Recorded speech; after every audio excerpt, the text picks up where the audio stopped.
The hill above the river is burning, and Roman standards, still new to the world, still meaning almost nothing outside one valley in Italy, lie trampled in the mud beneath a wall of sarissa spears 18 feet long. A man watches from horseback through the smoke, 35 years old, which should be impossible. History was supposed to have buried him 3 years earlier. His name is Alexander, king of Macedon, conqueror of Persia, of Egypt, of the Indus River. And in this year, the year the textbooks swear he was already 12 years dead, he is instead turning the largest, most battle-hardened army the ancient world has ever assembled toward a small hilltop republic that has not yet learned it is destined to rule anything: Rome. There is no fever that kills him in Babylon. There is no empire torn apart by his own generals fighting over the body. There is only a king who never stopped, and a world that had far less time to prepare for him than it thinks. But it so nearly did happen the other way. To understand exactly how thin that line was, you have to go back to the room in Babylon where a king actually did lie dying, and ask what it would have taken for him to simply open his eyes. In our timeline, Alexander built the largest empire the world had seen in 11 years. He shattered the Persian throne at Gaugamela. He marched into Egypt and was crowned a living god at Siwa. He pushed east past the Indus until his own soldiers, exhausted and homesick, finally refused to go further. The only army that ever defeated Alexander the Great was his own. He turned back. He came home to Babylon to rule what he had already taken. And there, in June of 323 BC, after a long banquet and 11 days of fever, he died. He was 32. What almost nobody remembers is what he was planning next. Ancient historians recorded his final orders, drawn up in the days before the fever took him: a fleet of 1,000 warships, a coastal road across North Africa, a campaign west against Carthage, against Sicily, against Italy. The plans were burned along with the succession, because the moment he stopped breathing, his empire stopped being one empire. His generals, Perdiccas, Ptolemy, Craterus, Antigonus, spent the next 40 years tearing it into pieces instead. We call it the Wars of the Successors. Historians usually call it inevitable. But turn the fever the other way, and none of it is inevitable at all. Picture Babylon in June, 11 days into the sickness. Picture Roxana, his pregnant wife, at his bedside.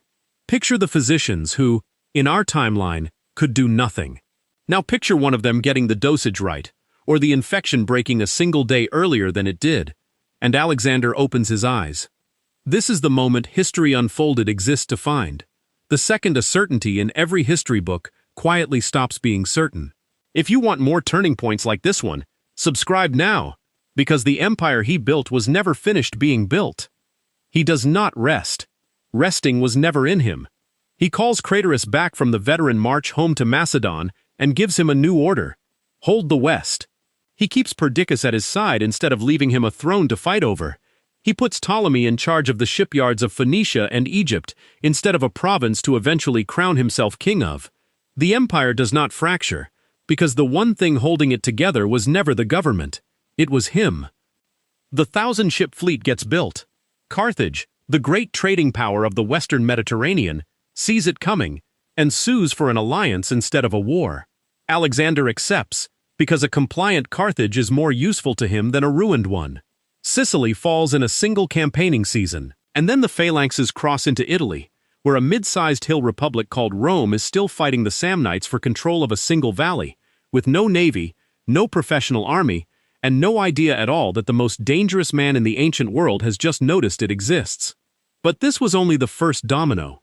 The real question was never whether Alexander could win one battle in Italy.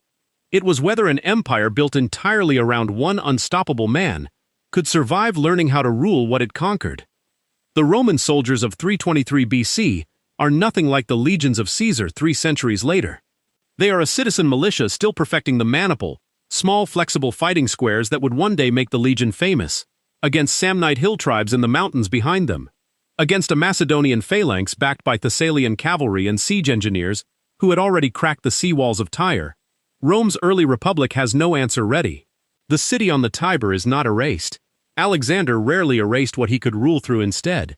It is absorbed, garrisoned, and taxed, the same way Egypt and Babylon were absorbed.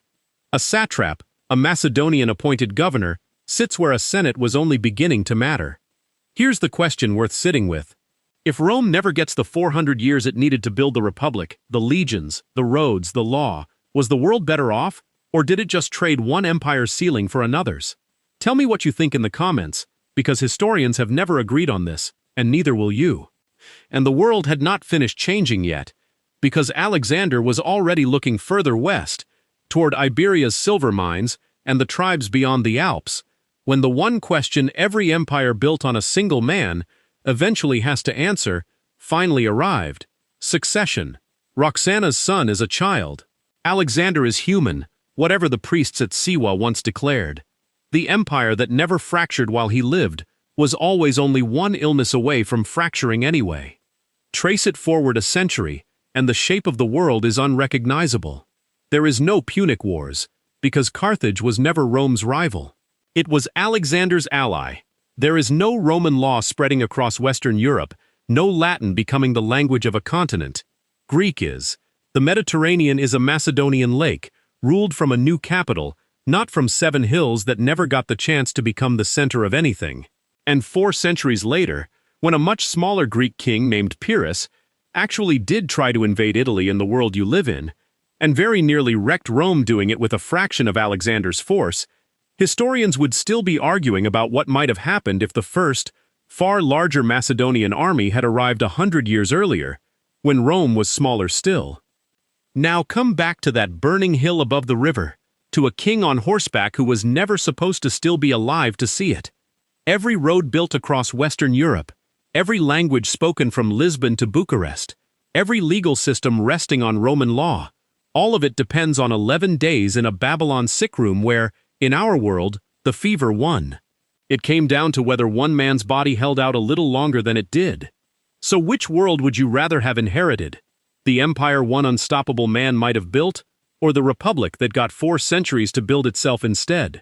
Tell me in the comments. If this timeline moved you, hit like. It is the signal that tells YouTube to keep finding turning points like it. And subscribe, because next time History Unfolded asks what the world becomes if Tenochtitlan never falls, if the Aztec Empire meets Cortez ready instead of unarmed. That timeline is coming. Don't miss where it goes.